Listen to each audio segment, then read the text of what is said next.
Hi friends, this is বানি and welcome to my channel. বন্ধুরা, আজকে আমি তোমাদের জন্য একটা দারুণ টপিক নিয়ে এসেছি।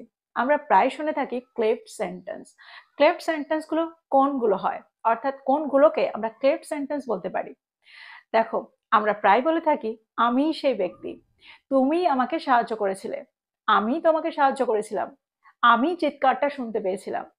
তো আমি, এই আমির ওপরে যখন জোর দিচ্ছি, তখন আমরা সেন্টেন্সটাকে ঠিক কিভাবে তৈরি করতে পারি।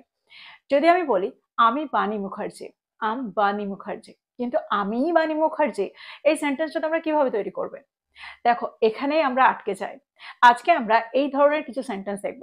আজকের পর থেকে এই ধরনের সেন্টেন্স নিয়ে তোমাদের কোনো রকম কনফিউশন থাকবে না। তো তোমরা বুঝতে পারছো আজকের ভিডিওটা কতটা ইম্পর্টেন্ট। তোমরা কোথাও যাবে না, আমার সাথে ভিডিওটা একদম শেষ পর্যন্ত থাকবে। যা চ্যানেলে নতুন, অর্থাৎ প্রথম আমার ভিডিও দেখছো, তারা প্লিজ চ্যানেলটাকে সাবস্ক্রাইব করে নিও।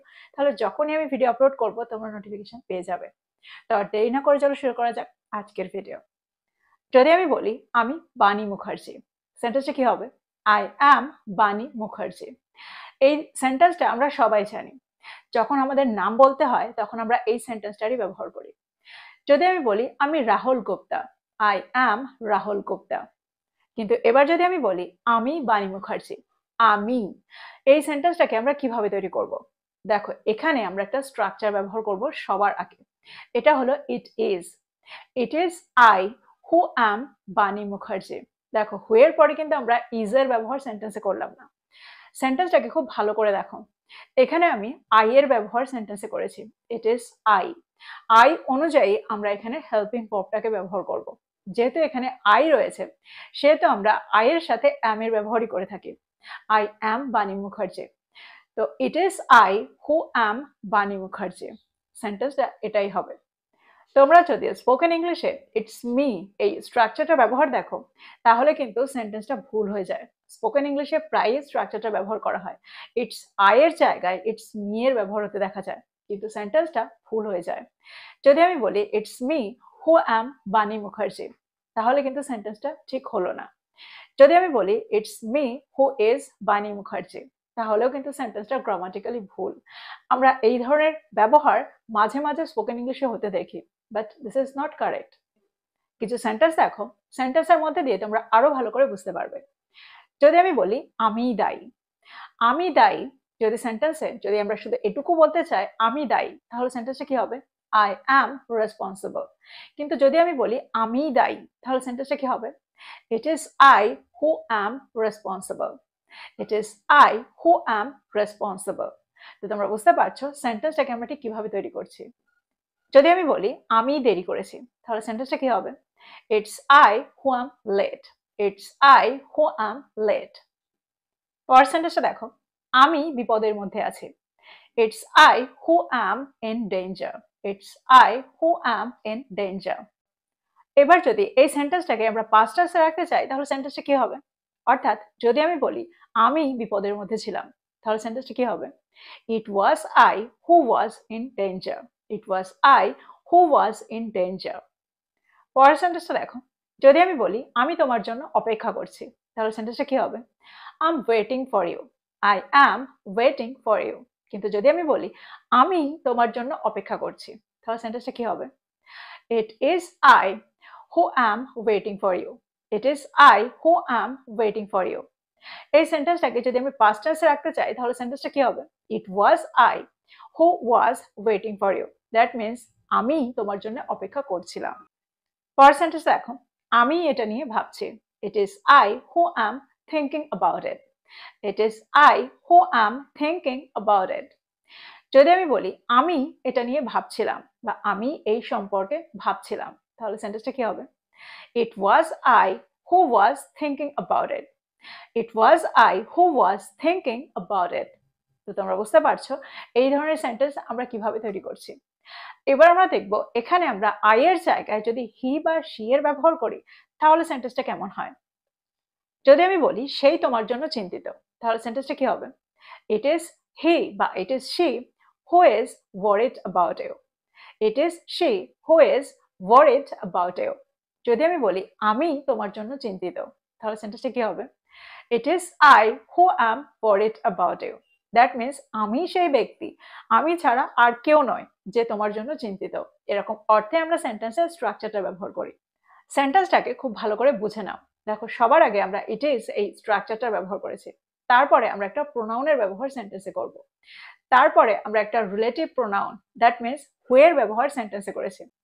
তারপরে আমরা প্রোনাউন অনুযায়ী একটা ভার্ব ফ্রেজ বা সাবজেক্ট কমপ্লিমেন্টের ব্যবহার করে থাকি। এখানে আমরা একটা সাবজেক্ট কমপ্লিমেন্টের ব্যবহার করেছি, যেটা হলো ওয়ারিড। আর এখানে যেহেতু প্রোনাউনটা আই রয়েছে, সেহেতু আমরা অ্যাম এর ব্যবহার করলাম। যদি আমরা এখানে প্রোনাউনটা হি এর ব্যবহার করি, তাহলে আমরা ইজ এর ব্যবহার সেন্টেন্সে করব। অর্থাৎ সেন্টেন্সে অ্যাম এর জায়গায় ইজ এর ব্যবহার তখন করব।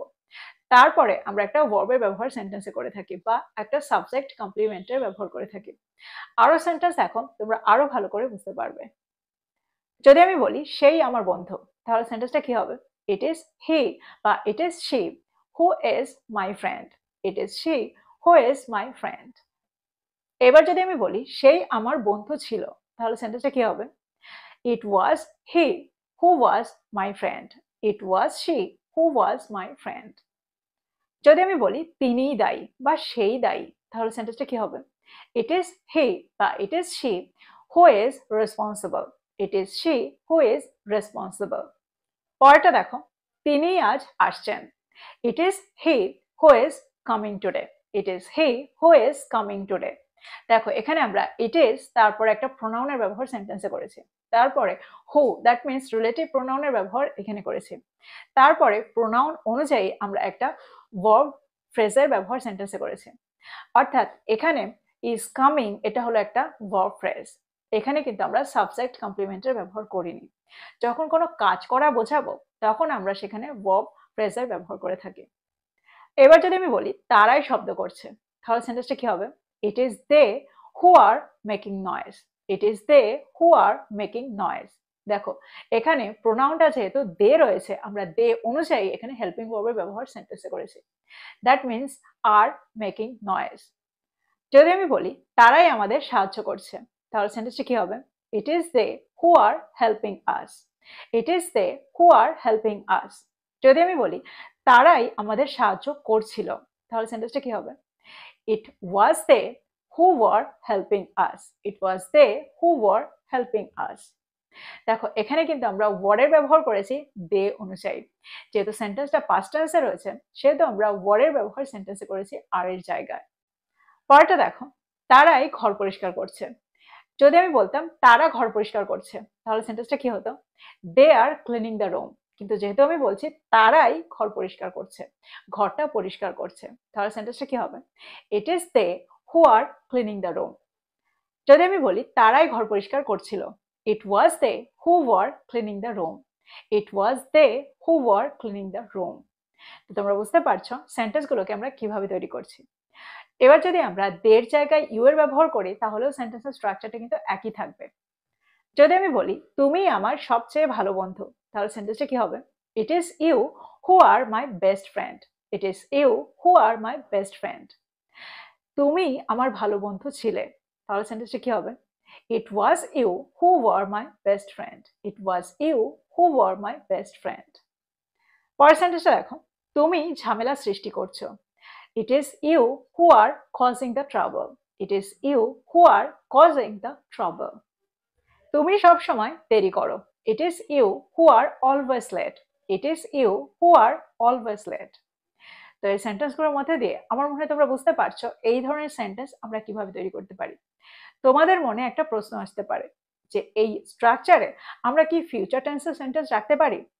দেখো, আমরা এই স্ট্রাকচারে অর্থাৎ ক্লেভড সেন্টেন্সকে ফিউচার টেন্সেও রাখতে পারি, প্রেজেন্ট পারফেক্ট টেন্সেও রাখতে পারি। আমরা বিভিন্ন স্ট্রাকচারে এই সেন্টেন্সগুলোকে তৈরি করতে পারি। যদি আমি বলি এটা আমিই করেছি, ইট is I who have done this. It is I who have done this. আমি করেছি। দেখো, আমি এটা করেছি, সেন্টেন্সটা কি হবে? I have done this. আমি এটা করেছি। ইট is I who have done this. আমার মনে হয় তোমরা বুঝতে পারছো সেন্টেন্সটাকে আমরা কিভাবে তৈরি করছি। পরের সেন্টেন্সটা দেখো, সেই আমাদের সাহায্য করেছে। It is he who has helped us. It is he who has helped us. তুমি আমাদের সাহায্য করেছো, সেন্টেন্সটা কি হবে? It is you who have helped us. দেখো এখানে হ্যাজ বা হ্যাভ এর ব্যবহারটা আমরা প্রোনাউন হিসেবে করছি। যখন আমরা হি এর ব্যবহার করছি তখন আমরা হ্যাজ এর ব্যবহার সেন্টেন্সে করছি। যখন ইউ এর ব্যবহার করছি তখন আমরা হ্যাভ এর ব্যবহার সেন্টেন্সে করব। যখন আই এর ব্যবহার করব তখন আমরা হ্যাভ এর ব্যবহার সেন্টেন্সে করব। যদি আমি বলি এটা আমিই করব, এবার আমরা সেন্টেন্সটাকে ফিউচার টেন্সে রাখতে চাইছি, তো সেন্টেন্সটা কি হবে? ইট will B I who will do this. দেখো সেন্টেন্সটাকে আমরা এভাবে বলতে পারি, it is I who will do this. তো দুটো সেন্টেন্সের মধ্যে কি পার্থক্য? আরেকটা এক্সাম্পল দেখো, যদি আমি বলি তুমি পুরস্কারটা জিতবে, it will be you who will win the prize. It will be you who will win the prize. কিন্তু আমরা এটাও বলতে পারি it is you who will win the prize. It is you who will win the prize. তো দুটো সেন্টেন্সের মধ্যে কি পার্থক্য? দেখো যখন আমরা পুরো সেন্টেন্সটাকেই ফিউচার ক্লেফটে রাখতে চাইছি, অর্থাৎ সেন্টেন্সটাকে আমরা ফিউচার ক্লেফট সেন্টেন্সে রাখতে চাইছি, তখন আমরা দুটো ক্ষেত্রেই ফিউচারে ব্যবহার করবো, অর্থাৎ দুটো ক্লজকেই আমরা ফিউচার টেন্সে রাখবো। কিন্তু যখন আমরা সেন্টেন্সটাকে প্রেজেন্ট ক্লেফট টেন্সে রাখতে চাইবো, তখন আমরা সেন্টেন্সে প্রথম ক্লজটাকে অর্থাৎ ইট ইজ ইউ বা it is I, it is হি, এই স্ট্রাকচারটাকে সিম্পল প্রেজেন্ট টেন্সে রাখবো, আর পরের ক্লজটাকে আমরা ফিউচার টেন্সে রাখবো, সিম্পল ফিউচার টেন্সে রাখবো। দুটোই কিন্তু গ্রামাটিক্যালি কারেক্ট। তো তোমরা বুঝতে পারছো এই ধরনের সেন্টেন্স আমরা কিভাবে তৈরি করছি। তো এই ছিল কিছু ক্লেফট সেন্টেন্সের উদাহরণ, কিছু ক্লেফট সেন্টেন্সের এক্সাম্পল। আমার মনে হয় এটুকু তোমরা বুঝতে পেরেছো। তোমাদের যদি এই টপিকের উপরে আরো সেন্টেন্সের দরকার হয়, আরো স্ট্রাকচারের দরকার হয়, আমাকে কমেন্ট বক্সে কমেন্ট করে জানাও, আমি তোমাদের জন্য আরো একটা ভিডিও তৈরি করব। কিন্তু আজকের জন্য এই পর্যন্তই। প্রত্যেকটা স্ট্রাকচারকে ভালো করে বোঝার চেষ্টা করো, প্রত্যেকটা সেন্টেন্সকে খুব ভালো করে বোঝার চেষ্টা করো। দেখো প্রত্যেকটা সেন্টেন্সকে ভালো করে বুঝে নিয়ে এই ধরনের সেন্টেন্স তৈরি করে তোমরা যদি তোমাদের কনভারসেশনে ব্যবহার করো, কনভারসেশনে ইনক্লুড করো, খুব তাড়াতাড়ি তোমরা এগুলোর সাথে সরগরম হয়ে যাবে। তো খুব প্র্যাকটিস করো আর এগুলোর সাথে সরগরম হয়ে যাও। তো এই ছিল আজকের ভিডিও, এই ছিল আজকের টপিক। ভিডিওটা ভালো লাগলে লাইক করতে ভুলে যেও না, বন্ধুদেরকে শেয়ার করো যারা ইংরেজি শিখছে। So this is all about today. I will be back with another video. Till then, take care. Thank you for watching this video. Bye bye.